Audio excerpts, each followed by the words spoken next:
ঝুলছি একটা গুহার 100 ফুট নিচে, যেটা মাটির নিচে 5 কিলোমিটার জুড়ে বিস্তৃত আছে। আর আমরা এটা পছন্দ করি বা না করি, যখনই আমি আর আমার বন্ধুরা মাটি টাচ করলাম, আমরা অফিসিয়ালি এখানে আগামী 7টা দিন কাটাতে চলেছি। বাবারে, এটা আমার জীবনে করা সবথেকে ভয়ঙ্কর জিনিস। প্রথমত, আমাদের এখন এখান থেকে অনেকটা দূরে যেতে হবে। কেন? যদি ঝড় বৃষ্টি হয় তাহলে এই পুরো জায়গাটা জলে ভরে যেতে পারে, আর সমুদ্রের মতো ঢেউ এসে সবাইকে ভাসিয়ে নিয়ে যেতে পারে। সেই জন্য আমাদের আরো ভিতরে যেতে হবে একটা বেস ক্যাম্প বানানোর জন্য। ভাই এটা পুরো পাগলাম। এটা একটা অন্য জগৎ মনে হচ্ছে। এই কেভ এন্ট্রান্সটা হয়তো দেখতে সুন্দর, কিন্তু দেখে যা মনে হচ্ছে আসলে তা নয়। আর আমরা হয়তো জানি না যে আগামী 7টা দিন আমাদের জীবনের সব থেকে কঠিন সময় হতে চলেছে। সব থেকে বাজে ডিসিশন। ঠিক আছে, আর কিছুক্ষণের মধ্যেই অন্ধকার হতে চলেছে। ক্যাম্প না করলে আমরা বিপদে পড়বো। আমরা কোথায় যাচ্ছি সেটা কি বলবে? আমাদের ক্যাম্প সেটআপের জন্য একটা ফ্ল্যাট গ্রাউন্ড খুঁজতেই হবে। কেভের ভেতরে ঢোকার পরে আমরা এমন একটা জায়গা খুঁজে পেলাম যেটা অনেকটা উঁচুতে থাকায় আমরা জল থেকে সুরক্ষিত থাকতে পারবো। তার মানে এটা ক্যাম্পের জন্য পারফেক্ট। পারফেক্টটা একটু বেশি হয়ে গেল। মোটামুটি বলা যেতে পারে। ঠিক আছে, ক্যাম্পের জন্য মোটামুটি। প্রথম দিনের বাকিটা আমরা কাটিয়ে দিলাম আমাদের জিনিসপত্র আনতে। প্রত্যেকটা ব্যাগের ওজন প্রায় 80 পাউন্ড। আর যেমনটা তোমরা ফুটেজে দেখছো, আমরা এটা করতে 4 ঘন্টা লাগিয়ে দিলাম। এখান থেকে যাওয়া খুব কঠিন। তারপরে আমরা সবাই বেস ক্যাম্পে ফিরে গেলাম। ঠিক আছে, আমরা এখানে লাইট লাগিয়ে দিলাম। আমাদের সব জিনিসপত্র হোম বেসে চলে এসেছে। একটু ক্যামেরাটা ওদিকে দেখাবে? ওদিকটা কিন্তু ভয়ানক অন্ধকার, আর সবসময় এরকমই থাকবে। তাই আমরা ক্যাম্পিং গ্রাউন্ডের জন্য খুব বেশি কিছু করতে পারলাম না। কটা ফুটো করে দড়ি টাঙিয়ে দিলাম। এটা ধরো আর ওঠো দেখি।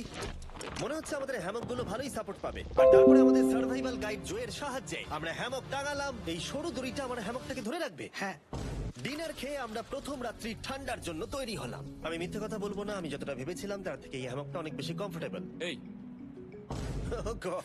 আমি তো আমার চমকেই হাতটা তো গেছিলাম। বড় কেন ভাই? এই কেভটা 2.5 কিলোমিটার ডিপ, আর আমরা এখন এন্ট্রান্সের কাছেই ক্যাম্পিং করছি। কাল আমরা অনেক কিছু এক্সপ্লোর করব।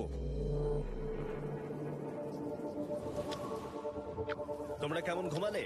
ভয়ঙ্কর। ঘুমই হয়নি। এটা সত্যি একটা অস্বস্তিকর পরিবেশ। কেবের উপর থেকে অনবরত আমাদের উপরে জল পড়েই যাচ্ছিল, তাই উপরে একটা প্লাস্টিক চাপালাম, কিন্তু তাও আমাদের হ্যামকের উপরে জল পড়েই যাচ্ছিল। একটা আইডিয়া আছে, চলো শেল্টার গুলোকে ভালোভাবে তৈরি করি। আমার মনে হয় এই প্লাস্টিকগুলোকে জুড়ে দিলে আর জল পড়বে না। বাহ, তুমি তো জিনিয়াস। আমি শুধু একজন ইউটিউবারই নয়, ঠিক আছে? আমার হ্যামকটা এটার উপরে ঝুলছিল। মানে দেখো, আমি আরেকটু হলে হ্যামক থেকে নেমে পড়ে যেতাম। আর আমরা সেই সময় এটা বুঝতেই পারিনি যে এই গর্তটা প্রায় 40 ফুট গভীর। তাই যখন আমি আর শন প্লাস্টিকগুলোকে জুড়ছিলাম, তখন ম্যাক আর কার্ল এই গর্তটা কতটা ভয়ঙ্কর সেটা দেখতে গেল। আমার হ্যামকটা দেখতে পাচ্ছো? ওখানে আমি ঘুমোচ্ছিলাম। এদিকটা দেখো। আর যেহেতু এই কেভে সব একই রকম দেখতে, তাই আমাদেরকে ফলো করা অনেকটাই কঠিন ছিল। এই ম্যাপে তোমরা আমাদের হোম বেস দেখতে পারবে, আর দেখতে পারবে ওরা ওখান থেকে কত দূর হ্যাঁ, যাচ্ছে। এটা তো খুবই ভয়ঙ্কর। ভাই এটা পাগলামো। আর যখন ছেলেরা র্যান্ডমলি এক্সপ্লোর করছিল, তখন আমি আর শন ক্যাম্পে কাজ করছিলাম। এই স্লিপিং ব্যাগটা এখানে কেন পড়ে? কারণ এটার থেকে পিয়ের গন্ধ বেরোচ্ছে। ইয়া! এটার থেকে শেখা উচিত স্লিপিং ব্যাগ ভাড়া নিতে নেই। আমরা স্লিপিং ব্যাগ কেন ভাড়া আমি- নিয়েছি? কেন আমি আমরা জানি না। স্লিপিং ব্যাগ গুলো কিনে আনতে পারলাম না? আর তারপরে আমরা এই দুটো প্লাস্টিককে জিপ টাই দিয়ে জুড়ে দিলাম। কিছু মনে করো না, এই দড়িটার উপরে আমার জীবন বাজি আছে। আর তখন ওইদিকে ম্যাক আর কার্ল তখন ওই গর্তের মধ্যে। ও মাই গড, ম্যাক! আর শেষ পর্যন্ত ওরা একদম নিচে পৌঁছে গেল। এই! আমি তো ভাবলাম সবাই ক্যাম্প নিয়ে কাজ করবে। আমরা শুধু দেখাচ্ছিলাম জায়গাটা কতটা ভয়ঙ্কর। না পড়লেই হবে, তোমাদের স্কিল নেই। আচ্ছা ঠিক আছে। আর যদিও ওদের এবার ফিরে আসা উচিত ছিল, কিন্তু কাল আর ম্যাক এটা কতটা গভীর সেটা দেখানোর চেষ্টা করলো। ভাই এটা দেখতে দারুণ লাগছে। তুমি কি নদীটাকে পার করতে পারবে? কিন্তু ওরা এটা জানে না যে এই রিভারটা এই কেভের গোটাটাই জুড়ে আছে। তার মানে এর মধ্যেও আমাদের কিছুটা সময় কাটাতে হতেই পারে। ওই তো ওরা এসে গেছে। এসো। তোমরা রান্না করে রেখেছো তো? হ্যাঁ, রান্না করেছি। ঠিক বলেছ। একটা নতুন বাড়ি, ঠিক বলেছি তো? একদম। এখন আমাদের একটা ছাদ আছে। আর এটা তো দারুণ। জিমি রান্না বেশ ভালোই আর করেছে। আমরা আমাদের ফায়ার পিটটাকে এই সুন্দর জায়গাটাতে নিয়ে এসেছি। জায়গাটা কেমন? বেশ গরম। আরামদায়ক। এই পাথরগুলো গরমটাকে ধরে রাখবে এবং ওপর থেকে যে পি পড়ছে সেগুলোকে আটকে দেবে। ওটা পি নয়। তাহলে ওটাকে কি বলবো? যদি জানি না, হয়তো বৃষ্টির জল হবে বা না, এটা বৃষ্টি নয়, না, পাথর মানে ইয়ে তুমি- করছে। এই একটু উপরে দেখাও। তুমি মেঘ দেখতে পাচ্ছো? পাথর দেখা যাচ্ছে। এটা বৃষ্টি নয়, রক পি। Rock P. ঠিক আছে রক পি। ঠিক আছে, এটা রক পি। আর একটা শুকনো রাত ঘুমিয়ে কাটাবার পরে আমরা ঠিক করলাম জো আমাদের সার্ভাইভাল এক্সপার্ট, তাকে নিয়ে আমরা কেভের শেষ প্রান্ত অব্দি যাব। Cave! Cave! Cave! Cave! Cave! Cave! Cave! দেখা যাক আমরা কেভের কতটা গভীরে যেতে পারি। তোমরা কিন্তু মনে রাখবে আমরা সবেমাত্র কেভের এন্ট্রান্সের দিকেই আছি, আর আমাদের ইচ্ছা এই কেভের শেষ প্রান্ত অব্দি যাওয়া, অবশ্যই না মরে গিয়ে। ও মাই গড, এটা তো খুবই স্টিফ। আরে এটা তো সবে শুরু। আমরা কেভের এটা খুবই ছোট জায়গা, আমার মনে হয় না এখান থেকে আমি যেতে পারবো। কেভ এক্সপ্লোরের ইন্টারেস্টিং জিনিসটা হলো যা হোক করে আমাদের এই ছোট্ট ফাঁকগুলোর মধ্য দিয়ে এগিয়ে যেতে হবে। ও মাই গড, খুব ছোট জায়গা। আর তারপরেই খুব বড় একটা জায়গা আসবে, সেটা এতটাই বড় যে কিছু না দেখতে পাওয়ার জন্য এটা করতে হলো। ও মাই গড! এবার আমি সব দেখতে পাচ্ছি, এটা দুর্দান্ত। এটার তো অনেক আলো। ভাই জায়গাটা কতটা সুন্দর দেখো। বাপরে কি আলো, আমি তো তাকাতেই পারছি না। আমি তো অন্ধ হয়ে যাব মনে হচ্ছে। এ বাবা, এটা কি হলো? আমরা বোধহয় ঠিক মতো এটাকে ব্যবহার করতে জানতামই না। চলো এগিয়ে যাই। আর তাই আমরা এগোতে থাকলাম। এই যে এই জায়গাগুলো এগুলো খুব ভালো ধরার এখানে? জায়গা। এগুলো ধরে এখান থেকে পা ঘুরিয়ে চলে আসতে পারবে। এইভাবে কি? হ্যাঁ, একদম পারফেক্ট। জো সব থেকে ভালো কেভ গাইড। এভাবে কেউ গাইড করতে পারবে না। ঠিক আছে, এইবার ব্যাপারটা ইন্টারেস্টিং হবে। কি? এটা কি? এখান থেকে আমাদের ওয়েট শুট পরে সাঁতার কেটে যেতে হবে। গতকাল ম্যাক আর কার্ল এটা নিয়ে মজা করছিল, কিন্তু এই কেভে আমাদের পরের অ্যাডভেঞ্চারটা ছিল একটা প্রায় জমে যাওয়া নদীর মধ্যে। ও মাই গড, এটা তো পাগলামি! তার মানে আমাদের ওয়েট শুট পড়তেই হবে যাতে আমাদের হাইপোথার্মিয়া না হয়। আমরা এটা কেন করছি? এই এক্সপেরিয়েন্সটা তো জীবনে একবারই হবে। এটা করলে হয়তো আর নাও বেঁচে থাকতে পারি। আমাদের এই কেভের শেষে পৌঁছতে হলে আমাদের এই নদীর মধ্য দিয়ে, এই ছোট্ট ফাঁকগুলোর মধ্য দিয়ে সাবধানে ধীরে ধীরে এগিয়ে যেতে হবে। আস্তে আস্তে নামো, স্রোতের কারণে পা পেছনে টানতে পারে। ঠিক আছে, আমি তাহলে নামছি। তুমি ওই দেয়ালগুলো ধরে ধরে এগোতে থাকো আস্তে এটা তো আস্তে। খুব ঠান্ডা। তুমি পারবে জিমি। জানি না এখানে ঢুকতে পারবো কি না। জিমি, এবার তুমি জল থেকে উঠে দাঁড়িয়ে পড়ো। এটা সত্যি একটা পাগলামি। এখানে কি ঠান্ডা! যখন তোমরা খুব ঠান্ডা জলের মধ্যে থাকবে তখন একটা পাথরকে ধরে এগিয়ে চলা খুব কঠিন হবে। ও মাই গড, এটা সত্যি পাগলামি। ম্যাক, কার, চলে আসো। আমার ভয় লাগছে। চলো চলো, পারবে। ভাই। এগোতে থাকো, পেছন দিকে তাকিও না। একবার দেখো আমরা কি করছি। কিন্তু এই বাধাগুলো এতটা কঠিন ছিল না সামনে যা আসতে চলেছিল তার তুলনায়। আমরা পেরেছি। কেভ কেভ কেভ এই, একটা কথা শোনো, আমরা 10% আসিনি। তার মানে এখনো আমরা শুধুমাত্র সার্ফেসেই রয়েছি, আর শেষ প্রান্তে পৌঁছতে হলে আমাদেরকে আরো 2 কিলোমিটার যেতে হবে। যেরকম তোমরা দেখতে পাচ্ছ এখানে 24/7 বৃষ্টি হয়, তাই আমি একটা আড্ডা মারার জায়গা তৈরি করেছি যেখানে আমরা কেউ ভিজবো না। আমি ভাবছি আমি যদি এটা না বানাতাম তাহলে কি হতো। আমি নিশ্চিত যে ওদের একটা ভেজা পাথরের উপর শুতে হতো। আমাদের ক্রমাগত এগিয়ে যেতে হবে এবং শরীরটাকে ভিজে রাখতে হবে। ঠিক আছে। নইলে আমাদের শরীরের তাপমাত্রা কমে এটা যাবে। এতটা কঠিন কেন?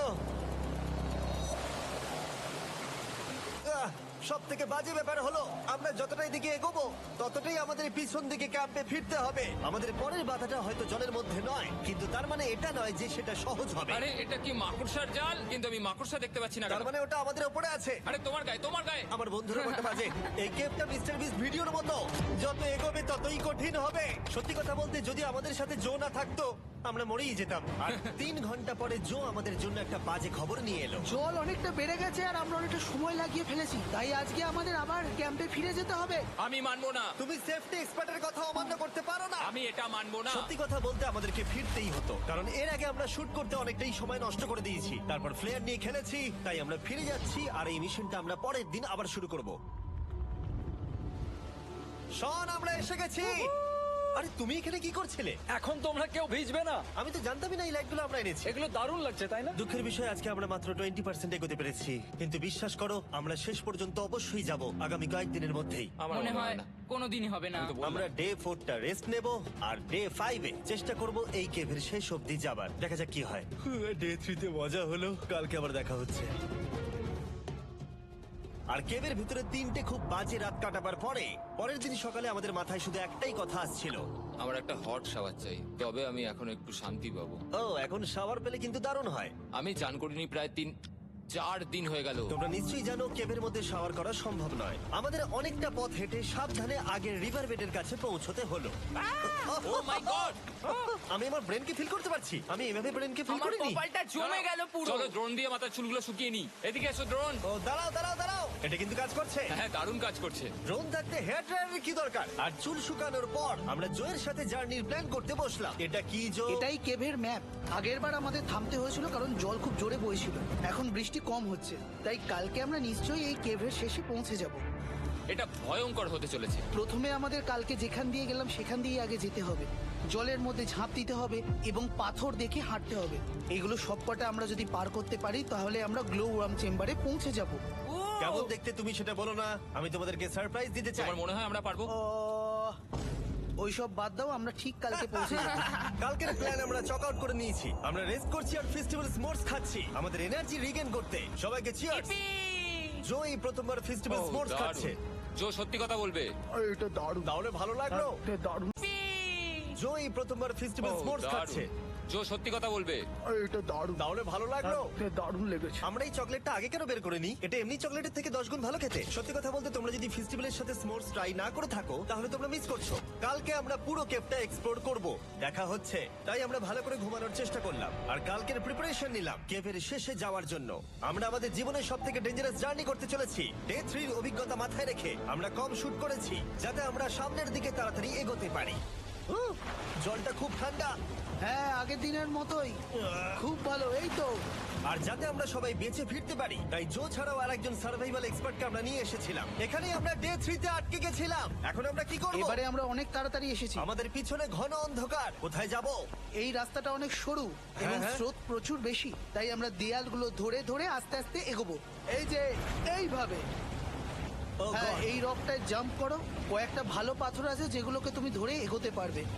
আরে এখানটা তো অনেক অন্ধকার। আমি আর পা পাচ্ছি না, আমি এখন মাটিতে আর পাই পাচ্ছি না। যেহেতু আমরা মাটিতে পা পাচ্ছিলাম না তার মানে যদি আমরা পাথর ছেড়ে দিই তাহলে এই জলের স্রোত আমাদেরকে ভাসিয়ে নিয়ে যেতে পারে। জো আমরা কি করব? আমি এটা ধরে এসেছি, তুমি এটা ঠিক আছে, ধরো। আমি তো দেখতেও পাচ্ছি না কোথায় যাচ্ছি। জো স্রোত আমাকে ভাসিয়ে নিয়ে চলে যাচ্ছে। আমি তুমি করবো কি করে? পারবে, পারবে। শুধু মুখটা এখান থেকে ঢুকিয়ে দাও, আমি হেল্প করছি। এখানে আমি ঢুকবো? হ্যাঁ, এই গর্তের মধ্যে। এই তো, খুব ভালো। এটা আমার জীবনের সব থেকে বিপজ্জনক অ্যাডভেঞ্চার। আমরা এখন কেভের অনেক গভীরে চলে এসেছি আর এবার আমাদের সামনে প্রথম বড় বাধা। এখানে জলের একটা ঘূর্ণাবর্ত আছে, যদি তুমি এর মধ্যে পড়ে যাও তাহলে তোমাকে একদম নিচে নিয়ে চলে যাবে। মানে আমরা পড়ে গেলে মরে যেতে পারি। হ্যাঁ, মানে আমরা মৃত্যুর সাথে খেলা করছি। এটা এতটা বিপজ্জনক হতে পারে আমি সত্যিই ভাবিনি। খুব ভালো। এই তো, তাহলে কি আমার পা এখানে হ্যাঁ, রাখবো? রাখো রাখো। ঠিক আছে, এই তো আমি পেরেছি।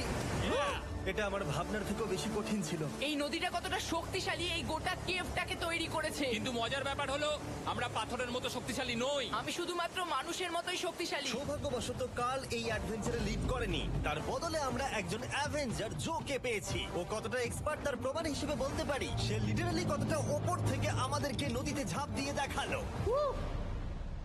ও মাই গড, এটা পাগলামি। কে বললো এটা পাগলামি? এটা তো আমার কাছে খুবই সহজ। আমি এটা করব। তুমি কোনোভাবেই এটা করতে পারবে না। আরে কি বলছোটা কি তুমি? আমি এক্ষুনি করতে চাই। চলো যাচ্ছি জো। God speed back.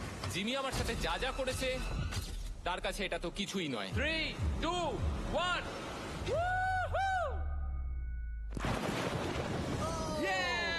তুমি করবে? না, আমরা না এগুলো শেষ পর্যন্ত যেতে পারবো না।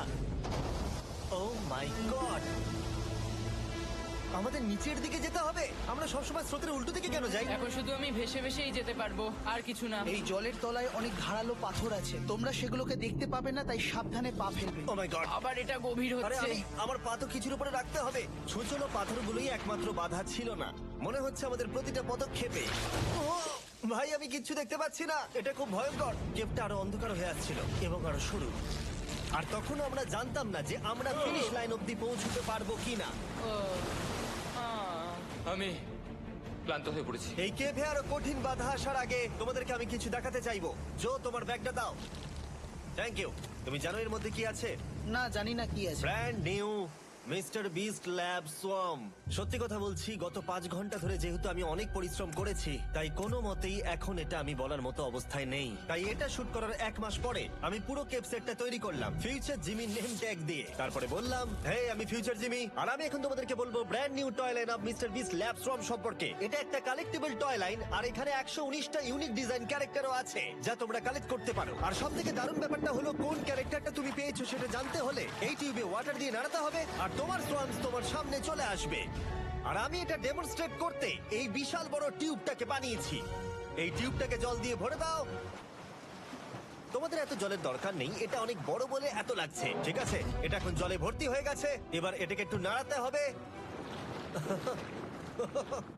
এটা কি আর নাড়াতে হ্যাঁ হবে? হ্যাঁ, অনেক নাড়ানো হয়ে গেছে। এবার জল ঢালো এখানে। জো ঢালছে। আর জল ঢালার পরে তোমরা দেখতে পাবে তোমরা কোন সোয়ামটা পেয়েছো। এটা সব থেকে রেয়ার হাইপোক্রোম, যেটা মাত্র 1000টা বানানো হয়েছে। জো, এটা তোমার। থ্যাংক ইউ সো এটা মাচ। চাই। আর এটা তোমার। কাল কি নেবে? আমার কাছে দুটোই ছিল। আর আমরা শুধু সোয়ামেই থেমে নেই, আমরা এই অ্যাকশন ফিগার প্যান্থার গুলো বানিয়েছি যেগুলো এই ব্রিফকেসে আছে। আর এই সোয়ার্মের মতো এই মিউটেটর যখন তোমরা কিনবে দেখতে পাবে এর ভেতরে কি আছে। কোথায় কিনবো? ভালো হয়েছে জিজ্ঞাসা করলে। মিস্টার বিস্ট ল্যাব টয়েস এখন তোমরা পৃথিবীর সব জায়গায় পেয়ে যাবে। এগুলো সব বেরিয়ে গেছে, তোমরা গিয়ে কিনে নাও। আর কেবের মধ্যে অনেক সমস্যা পেরোনোর পরে আমরা ফাইনালি পৌঁছে গেলাম গ্লো ওয়ার্ম চেম্বারে। ভাই এবার খুব ভালো লাগছে, ঠিক আছে। খুব ভালো লাগছে। ঠিক আছে টিম, তোমাদের গ্লো ওয়ার্ম চেম্বারে স্বাগত। এ তো দারুণ। এটা দারুণ লাগছে। ভাই এটা পৃথিবী মনে হচ্ছে না এখানে একদমই। যে আলো তোমরা দেখতে পাচ্ছ সেগুলো আসলে ছোট্ট ছোট্ট বায়োলুমিনেসেন্ট গ্লো ওয়ার্ম তৈরি করেছে। এটা দেখতে অনেকটা মিল্কি ওয়ে গ্যালাক্সির মতো লাগছে। ওয়াও! আর এই মুহূর্তটা, এই ভিউ, সত্যি বলতে এই ট্রেকের সমস্ত ক্লান্তি যেন দূর করে দিল। এখানে অব্দি পৌঁছানো যেন সত্যি একটা অ্যাচিভমেন্ট ছিল। কিন্তু এখন আমাদের যাত্রা শেষ হয়নি, কারণ আমাদের এখান থেকে এখন বেস ক্যাম্পে ফিরতে হবে। আজকে ডে 6 হতে চলেছে, এখনো ওরা আসেনি আর আমি খুব ক্লান্ত। আমার মনে হয় না আমি ভালো করে ঘুমোতে পারবো।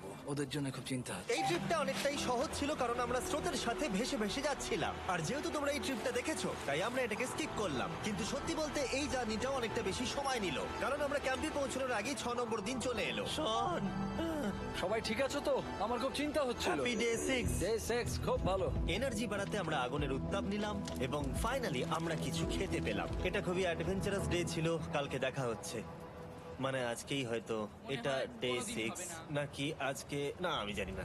এত বড় ট্রেক সম্পূর্ণ করার পরে শারীরিকভাবে চূড়ান্ত ক্লান্ত হওয়া সত্ত্বেও জানি না কেন কিন্তু আমি একদমই ঘুমাতে পারছিলাম না।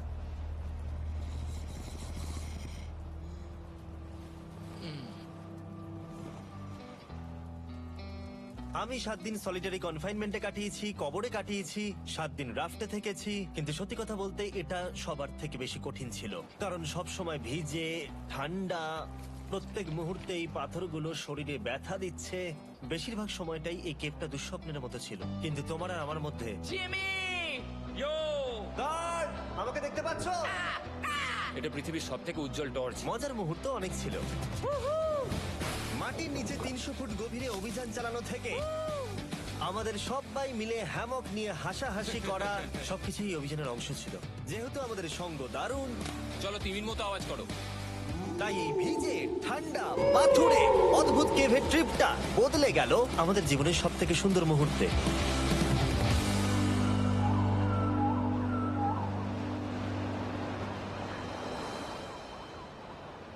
আমরা এখান থেকে যাব না যতক্ষণ না সবকিছু তোলা হচ্ছে। আর আমি সবকিছু বলেছি মানে সবকিছুই। চলো এবার বেরোনো যাক। আর যখন আমরা মাউথ কেভে আবার ফিরে এলাম, ভাই ওপরটা দেখতে দারুণ লাগছে। তখন জয়ের জন্য একটা সারপ্রাইজ ছিল। বেরোনোর আগে জো, আমরা তোমার কাছে কৃতজ্ঞ। তাই এই নাও 50,000 নিউজিল্যান্ড ডলার, 10,000 করে প্রত্যেক জনের প্রাণ বাঁচানোর জন্য। Oh my God, thank you so much Jimmy. Thank you Joe. Love you Joe!